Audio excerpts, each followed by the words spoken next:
Aí, gente, esse é da autoria de Manuelson de Pesqueira, o poeta. E a coisa é mais ou menos assim.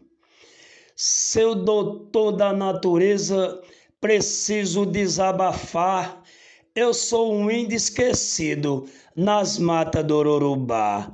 Eu nasci no pé da serra, na sombra de um jucá. Cresci cantando toré, com maraca e pajucá. Um toré sem adejar, para os encantados não é toré. Está faltando o rei das matas, um cachorro e um pandaré, para seguir a minha viagem sem precisar de bagagem. Vou declamando poesia que é da minha autoria, em homenagem ao poeta Patativa do Assaré.